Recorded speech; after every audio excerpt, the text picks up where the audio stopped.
ഇതെങ്ങനെ ഞങ്ങൾ പിടിക്കുക? നിങ്ങളെ മക്കൾ ഇത് ഉപയോഗിക്കുന്നുണ്ടോ എന്ന് എങ്ങനെയാ നോക്കുക? നിങ്ങൾ ഇതുവരെ നോക്കിയിട്ടുണ്ടോ?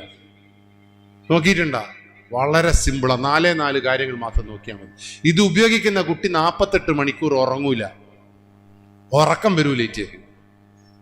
ഞാൻ തലശ്ശേരിയുള്ള കുട്ടീനെയും കൊയിലാണ്ടിയുള്ള കുട്ടീനോടും ചോദിച്ചു, ഉമ്മയോട് ചോദിച്ചു, എല്ലമ്മ ഈ ചെക്കൻ ഉറങ്ങാതിരിക്കുന്നത് നിങ്ങൾ ശ്രദ്ധിച്ചോ? ഉമ്മ പറഞ്ഞതെന്നറിയോ? 10 മണിക്ക് ഞാൻ ഉറങ്ങുമെന്ന് പറഞ്ഞപ്പോൾ ഓൻ പറഞ്ഞ് കുറേ പഠിക്കുവാനുണ്ട്, ഞാൻ പഠിച്ചിട്ട് അങ്ങ് ഉറങ്ങും, നിങ്ങൾ പോയി കിടന്നോളിയെന്ന്.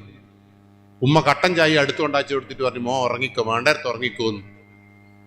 ഏതെങ്കിലും ഉമ്മ മകൻ പഠിക്കാൻ വേണ്ടി ഉറക്കുകയുമ്മ ഉറങ്ങിക്കോ എന്ന് പറയാനുള്ള ചങ്കൂറ്റം നമുക്ക് ഉണ്ടോ? പക്ഷെ ഈ കാലത്ത് ഇനി നിങ്ങൾ ചങ്കൂറ്റം കാണിക്കണം. നിങ്ങളെ മക്കള് 10 മണിക്ക് പഠിക്കാൻ വേണ്ടി ഉറങ്ങൂല എന്ന് പറയുന്നത് നിങ്ങൾ ഉറങ്ങണം, ഇപ്പൊ ഉറങ്ങടാ, പുലച്ച 4 മണിക്ക് എണീറ്റിട്ട് പഠിക്കടാ എന്ന് പറയണം. ഈ MDMA ഉപയോഗിക്കുന്ന കുട്ടിക്ക് 10 മണിക്ക് ഉറങ്ങാനും പറ്റൂല, 4 മണിക്ക് എണീക്കാനും പറ്റൂല.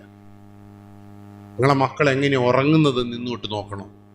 ഇത് ഉപയോഗിക്കുന്ന ചങ്ങായി കൃമി ഉറങ്ങുന്ന പോലെ ഉറങ്ങുക, പോലെ എന്ന് വിചാരിച്ചിട്ട് ഇന്ന് ഈ ക്ലാസ്സും കഴിഞ്ഞിട്ട് അങ്ങ് ചെന്ന് നോക്ക്. അതിന് വയറ്റുന്ന കഴിഞ്ഞാറ്റായിട്ട് പോലെ കിടക്കുമ്പോൾ MDMA ചവിട്ടി കൊല്ലണ്ട, വയറ്റുന്ന കഴിഞ്ഞായിട്ട് കിടക്കുന്നിരിക്കും. നിരന്തരം നിരീക്ഷിക്കണം ഇത്. 4ാമത്തെ പ്രത്യേകത, ഇത് ഉപയോഗിക്കുന്ന കുട്ടി അല്ലെങ്കിൽ വലിയൊരാരായാലും വെള്ളവും കുടിക്കൂല, ഭക്ഷണവും കഴിക്കൂല, വിശപ്പും ഉണ്ടാവില്ല ഈറ്റേക്ക്. പക്ഷെ വിശപ്പങ്ങ് തുടങ്ങിയാൽ ഒടുക്കത്തെ തിന്നലായിരിക്കും ഈറ്റേന്. ഉമ്മ പറയണ്ട, എന്തോ വിശപ്പാ ചക്കന്, ചിലപ്പം നല്ലോണം തിന്നു, ചിലക്ക ഒന്നും തിന്നൂല, എന്തോ ഗ്യാസാറ്റാന്നൊന്നും പറയണ്ട. ഗ്യാസല്ല, വരാന്താ. മനസ്സിലായില്ലേ?